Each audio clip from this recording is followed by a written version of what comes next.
السلام علیکم دوستوں، امید کرتا ہوں کہ آپ سب خیریت سے ہوں گے۔ حضور صلی اللہ علیہ وسلم کے دودھ پینے کا زمانہ۔ سب سے پہلے حضور صلی اللہ علیہ وسلم نے ابو لہب کی باندی حضرت سویبہ کا دودھ نوش فرمایا، پھر اپنی والدہ ماجدہ حضرت آمنہ رضی اللہ عنہا کے دودھ سے سیراب ہوتے رہے۔ پھر حضرت حلیمہ سعدیہ رضی اللہ عنہا آپ کو اپنے ساتھ لے گئیں اور اپنے قبیلے میں لے جا کر آپ کو دودھ پلاتی رہیں، اور انہی کے پاس آپ کا دودھ پینے کا زمانہ گزرا۔ حضرت حلیمہ کا بیان ہے کہ میں بنی سعد کی عورتوں کے ہمراہ دودھ پینے والے بچوں کی تلاش میں مکہ کو چلی۔ اس سال عرب میں بہت سخت کال پڑا ہوا تھا، میری گود میں ایک بچہ تھا، مگر فقر و فاقہ کی وجہ سے میری چھاتیوں میں اتنا دودھ نہ تھا جو اس کو کافی ہو سکے۔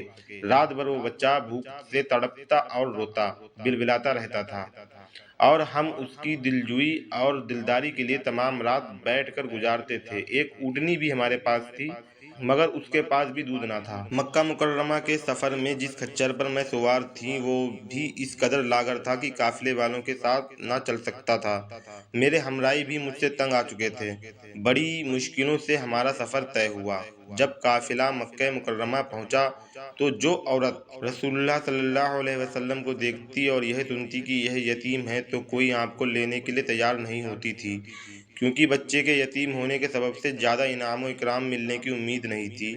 ادھر حضرت حلیمہ سعدیہ کی قسمت کا ستارہ ثریا سے زیادہ بلند اور چاند سے زیادہ روشن تھا۔ ان کی دودھ کی کمی ان کے لیے رحمت کی زیادتی کا باعث بن گئی، کیونکہ دودھ کم دیکھ کر کسی نے ان کو اپنا بچہ دینا گوارا نہ کیا۔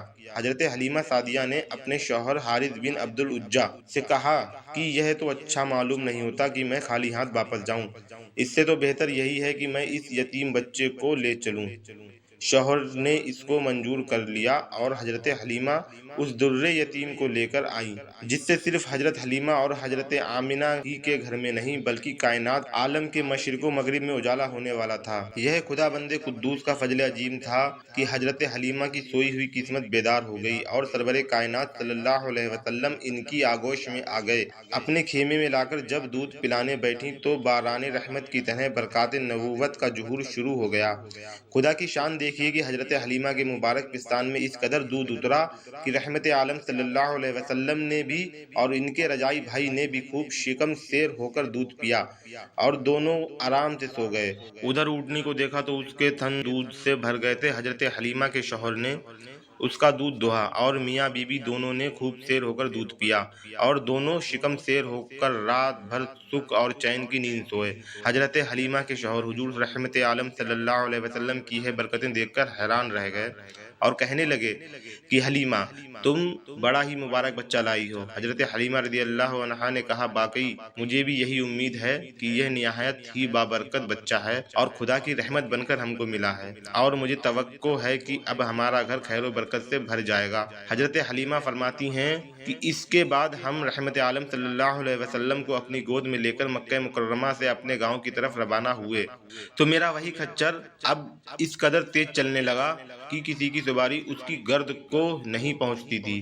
قافلے کی عورتیں حیران ہو کر مجھ سے کہنے لگیں کہ اے حلیمہ کیا یہ وہی خچر ہے جس پر تم سوار ہو کر آئی تھی، یا کوئی دوسرا تیز رفتار خچر خرید لیا ہے؟ الغرض ہم اپنے گھر پہنچے، وہاں سخت قحط پڑا ہوا تھا، تمام جانوروں کے تھن میں دودھ خشک ہو چکا تھا، لیکن میرے گھر میں قدم رکھتے ہی میری بکریوں کے تھن دودھ سے بھر گئے۔ اب روزانہ میری بکریاں جب چراگاہ سے واپس آتی تو ان کے تھن دودھ سے بھرے ہوتے، حالانکہ پوری بستی میں اور کسی کو اپنے جانوروں کا ایک قطرہ دودھ نہیں ملتا تھا۔ میرے قبیلے والوں نے اپنے چرواہوں سے کہا کہ تم لوگ بھی اپنے جانوروں کو اسی جگہ چراؤ جہاں حلیمہ کے جانور چرتے ہیں۔ سب لوگ اسی چراگاہ میں اپنے مویشی چرانے لگے جہاں میری بکریاں چرتی تھیں، مگر یہاں تو چراگاہ اور جنگل کا کوئی عمل دخل ہی نہیں تھا۔ یہ تو رحمت عالم صلی اللہ علیہ وسلم کے برکات نبوت کا فیض تھا جس کو میں اور میرے شوہر کے سوا میری قوم کا کوئی شخص نہیں سمجھ سکتا تھا۔ الغرض اسی طرح ہر دم ہر قدم پر ہم برابر آپ صلی اللہ علیہ وسلم کی برکتوں کا مشاہدہ کرتے رہے، یہاں تک کہ 2 سال پورے ہو گئے اور میں نے اپنا دودھ چھڑا دیا۔ آپ صلی اللہ علیہ وسلم کی تندرستی اور نشو و نما کا حال دوسرے بچوں سے اتنا اچھا تھا کہ 2 سال میں آپ صلی اللہ علیہ وسلم خوب اچھے بڑے معلوم ہونے لگے۔ اب ہم دستور کے مطابق رحمت عالم صلی اللہ علیہ وسلم کو ان کی والدہ کے پاس لائے اور انہوں نے حسب توفیق ہم کو انعام و اکرام سے نوازا۔ قاعدے کے مطابق اب ہمیں رحمت عالم صلی اللہ علیہ وسلم کو اپنے پاس رکھنے کا کوئی حق نہیں تھا، مگر آپ کی برکات نبوت کی وجہ سے ایک لمحے کے لیے بھی ہم کو آپ صلی اللہ علیہ وسلم کی جدائی گوارا نہیں تھی۔ عجیب اتفاق تھا کہ اس سال مکہ مکرمہ میں وبائی بیماری پھیلی ہوئی تھی۔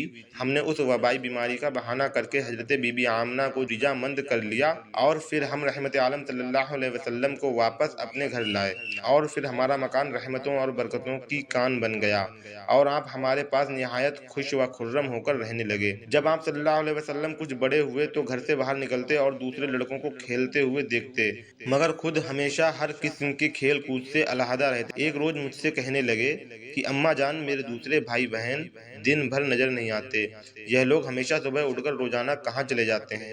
میں نے کہا کہ یہ لوگ بکریاں چرانے چلے جاتے ہیں۔ یہ سن کر آپ نے فرمایا، مادر مہربان، آپ مجھے بھی میرے بھائی بہنوں کے ساتھ بھیجا کیجیے۔ آپ صلی اللہ علیہ وسلم کے اصرار سے مجبور ہو کر آپ کو حضرت حلیمہ نے اپنے بچوں کے ساتھ چراگاہ جانے کی اجازت دے دی اور آپ روزانہ جہاں حضرت حلیمہ کی بکریاں چرتی تھیں تشریف لے جاتے رہے اور بکریاں چراگاہوں میں لے جا کر ان کی دیکھ بھال کرنا جو تمام انبیاء اور رسولوں کی سنت ہے، آپ نے اپنے عمل سے بچپن میں ہی اپنی ایک خصلت نبوت کا اظہار فرما دیا۔ دوستوں، اگر یہ ویڈیو آپ کو پسند آئی ہو تو ویڈیو کو لائک کریں، اپنے دوستوں کے ساتھ شیئر کریں اور اسی طرح کی ویڈیو دیکھنے کے لیے ہمارے چینل مظفر وائس کو سبسکرائب کریں۔ Thank you.